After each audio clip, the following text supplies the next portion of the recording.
नमस्कार। अष्टावक्र महागीता से 18वां श्लोक। साकार अनृतं विद्धि निराकारं निश्चलम् एतत् तत्व उपदेशेन पुनर्भव संभवः। अर्थात जिसका आकार है उसे झूठा जान, और जिसका कोई आकार नहीं, जो निराकार है, उसे निश्चल जान। यह जानकर वह चलायमान नहीं होता। इस तत्वोपदेश से यानी इसका अनुभव करने पर फिर तेरा संसार में प्रवेश यानी पुनर्जन्म संभव नहीं होगा। आमतौर पर वेदांत दर्शन में प्रयुक्त होने वाले मिथ्या शब्द को लेकर लोग तरह तरह के प्रश्न उठाते हैं। इस श्लोक में महर्षि अनृत शब्द का प्रयोग इसी अर्थ में किया है। वे कहना चाहते हैं, जो आकार वाला अर्थात रूपात्मक है, दृश्य है, जिसका इंद्रियों द्वारा स्पर्श किया जा सकता है, वह अनृत है, झूठा है।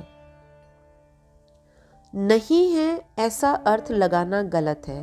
तो हमें यहाँ यह समझना ज़रूरी है कि झूठा है, अनृत है या मिथ्या है और नहीं है, दोनों में अंतर है। तो यहाँ वे कह रहे हैं कि यह झूठा है। उसी बात को और स्पष्ट करते हैं महर्षि अगले पद से, निराकारम तु निश्चलम, यानी जो दृश्य रूप नहीं है, जो नाम रूपात्मक भी नहीं है, जिसे इंद्रियां भी स्पर्श नहीं कर सकती, वह निश्चल है, क्योंकि वह चलता नहीं है। यह संसरति सह संसार, यानी जो चलता है वही संसार है। इंद्रियों का स्पर्श होने पर जो ज्ञान होता है और उसका जो बुद्धि निश्चय करती है, जल प्रवाह की तरह वह बड़ी तेजी से गुजर जाता है। तो इसका अर्थ क्या हुआ?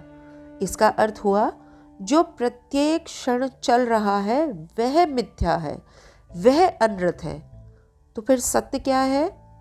सत्य वह था, है और रहेगा, यानी निश्चल है। महर्षि ने आगे बताया, इस तत्व को जानने के बाद तुम्हारे जन्म की संभावना क्षीण हो जाएगी।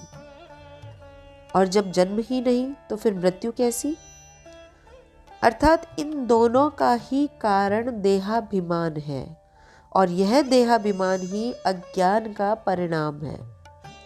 जब संसार तथा आत्मा के स्वरूप का ज्ञान हो जाता है, जब यह पता चल गया कि अनृत क्या है अर्थात झूठ क्या है व सत्य क्या है, जब यह समझ आ गया कि सदा सर्वदा रहने वाला क्या है, कौन है, और कौन है जो आने जाने के चक्र में डालकर हमें चलाता रहता है, तो जन्म मरण के चक्र से सहज रूप से ही छुटकारा हो गया समझो।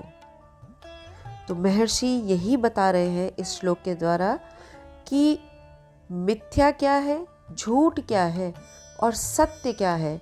यदि इसका भेद हमें समझ आ जाए तो चलायमान और निश्चल का भेद हमें समझ आ जाएगा, और वही हमें फिर से झूठ और सच का डिफरेंस समझाएगा, और हमें यह समझ आएगा कि हमें किस सत्य को पकड़ते हुए अपने जीवन में आगे बढ़ना है, जिससे कि हम इस जन्म मरण के चक्र से मुक्त हो सके।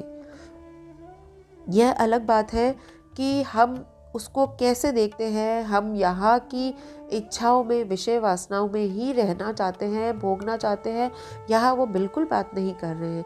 वे सिर्फ बार बार उस ज्ञान का बोध कराने का प्रयास कर रहे हैं राजा जनक को, कि जब हमें झूठ और सच का पता चल जाएगा तो निश्चित ही हमें चलायमान और निश्चल का भी पता चल जाएगा, और तब ही हम इस चक्र से मुक्त हो पाएंगे।